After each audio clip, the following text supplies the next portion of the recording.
Ray, tell me you got something. Yeah, I do. Ray Kurzig is a good friend of mine and a completely emotionless robot.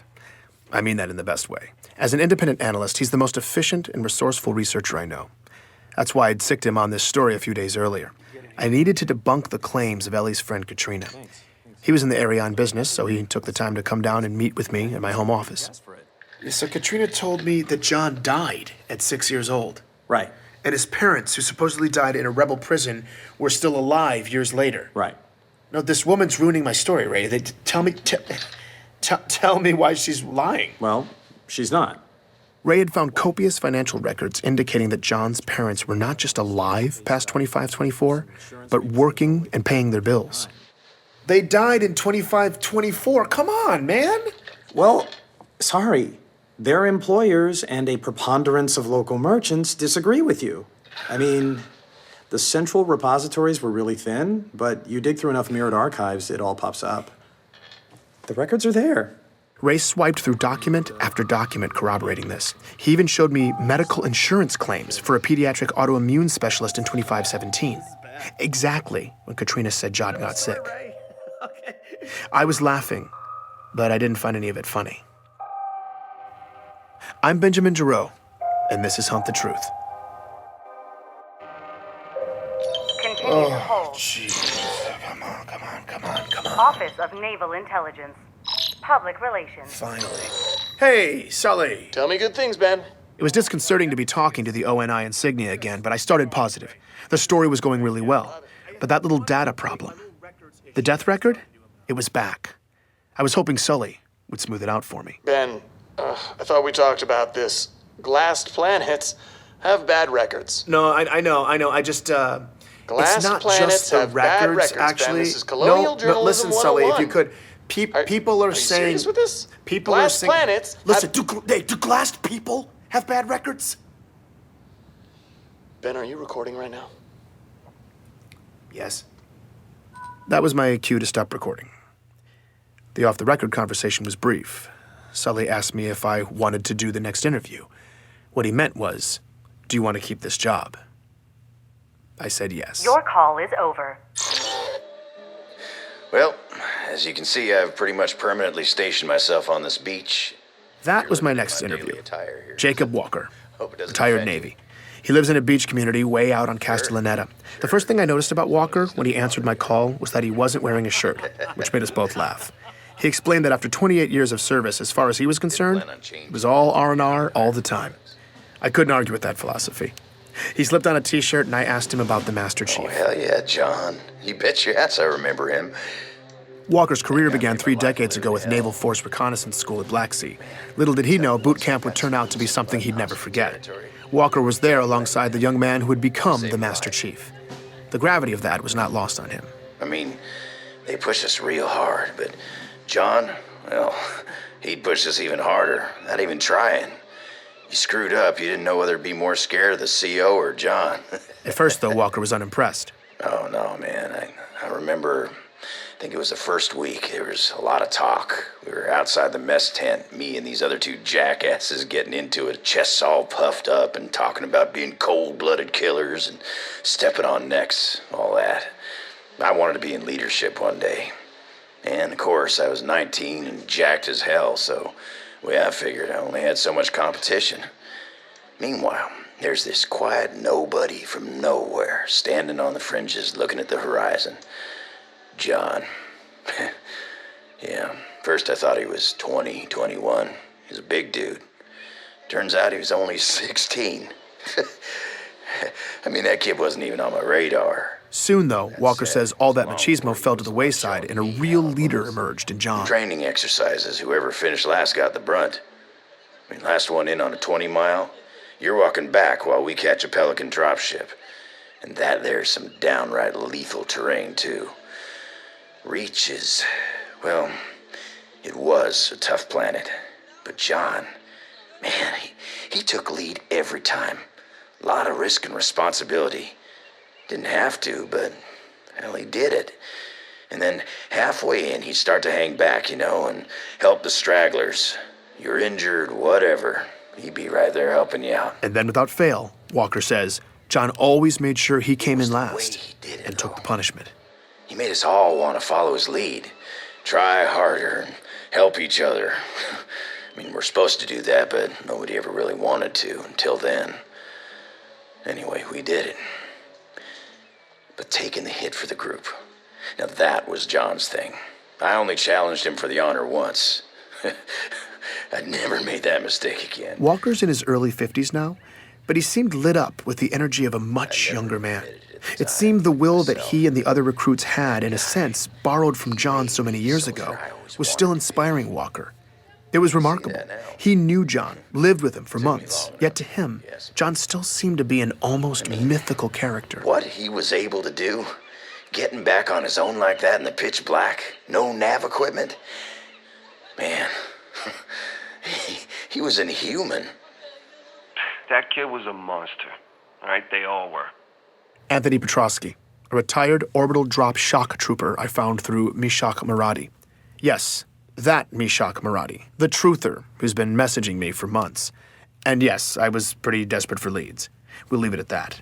But Petrosky was definitely not on Sully's list of approved sources, so I went off-grid and contacted him through Chatternet. Here he is, talking about his only encounter with John. The kid was a freak. Thanks, bud. Can you be more specific? Yeah, I'd be happy to.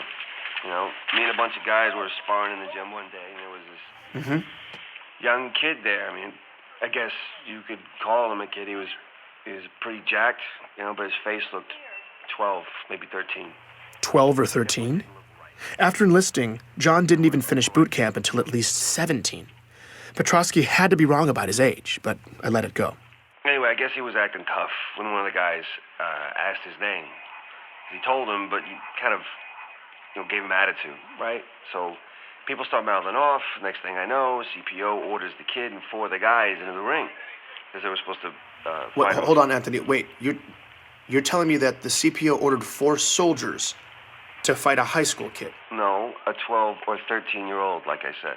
Yeah, fine. Either way, the CPO ordered 4 ODSTs to fight a kid. You got it all wrong, okay? Because those 4 ODSTs were like lambs to the slaughter. What, John outfought them? No. It was way worse. As he tells it, the ODSTs did as they were ordered. Let's get all ready, right? They get squared up. They surrounded John, and one of them swung. What happened next, Petrosky says, defied explanation. Because the sound this kid's fist made, it sounded awful. Because they weren't like punches, they were like rapid fire explosions.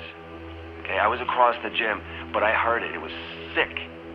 Like meaty cracks in a drum roll. It was just like... One of the ODSTs sustained a single body blow that instantly stopped his heart, killing him. Another trooper only took 1 shot from John as well. A punch that caved in the man's face. 2 fatalities, 1 ODST with a cracked pelvis and 1 with a shattered spine. That guy never walked again.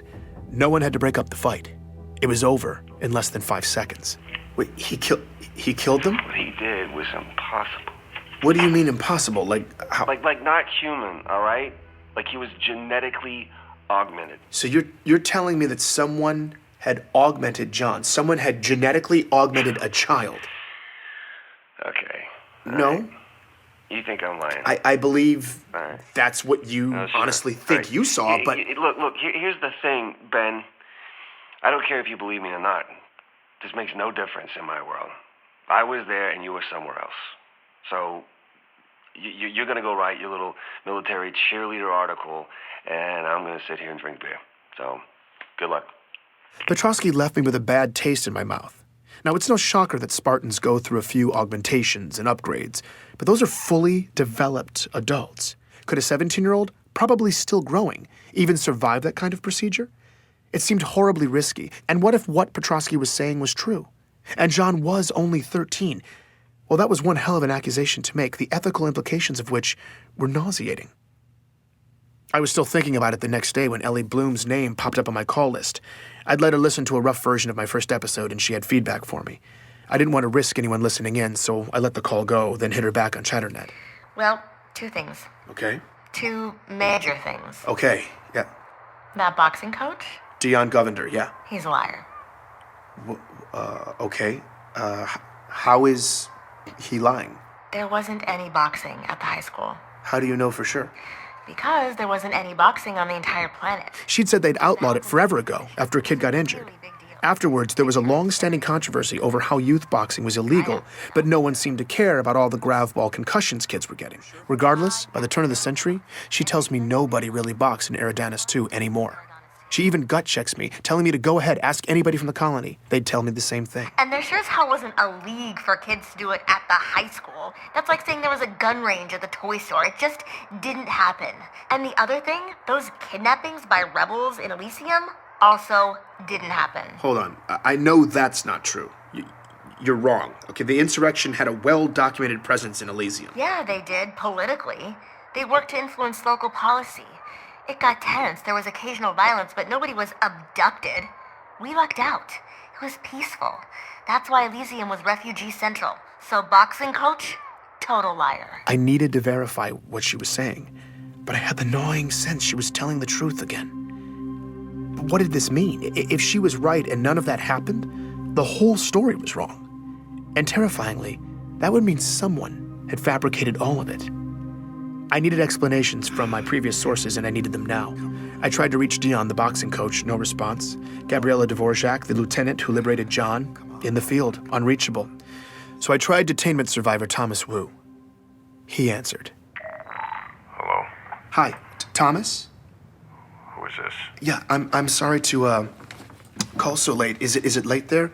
I just need to ask you something really quickly. Okay. I had no idea what I was going to ask. Okay, do you know for absolute certain that Elysium suffered the same fate as your town? Yeah, I told you that. I know, but Thomas, I spoke to people who were in Elysium, and they said that wasn't true. Now, look, I know you went through a lot, but I want to know the truth. Okay. Do you know for absolute certain that Elysium City was under the violent control of insurrectionists? Look, what I told you before, that is the best I can remember. No, I'm sorry. I'm sorry, but I don't believe that. You remembered it all perfectly. You rattled off the name of every single safe haven city in that region, and you only hesitated once. I was completely making this part up. I was going for broke. You only hesitated where you would have said Elysium City, right? I mean, look, I don't know for sure. But Elysium wasn't captured by the insurrectionists, was it? Hey, what are you, defending them? I'm definitely not You defending. know, after what they did, you're gonna defend them? They left us locked up for weeks. They let all those people just die. And they did that all over the outer colonies. I mean, what does it matter if it was Elysium or somewhere else after everything that they did? Thomas, look, I'm sorry. I'm sorry that I have to bring it up. I just want peace of mind for my family. That's all I want. It's just... Wait, I don't understand. How does lying about insurrectionists in Elysium buy you peace of mind for your family? At that moment, Thomas suddenly seemed to become entirely lucid, and his tone changed completely. I shouldn't be talking to you. Wait, Thomas, hold on. I can't. Leave us alone. I suddenly became lucid myself, with a single awful realization. That entire conversation had just taken place over Waypoint. Anyone could have been listening. Please join me for the next episode of Hunt the Truth.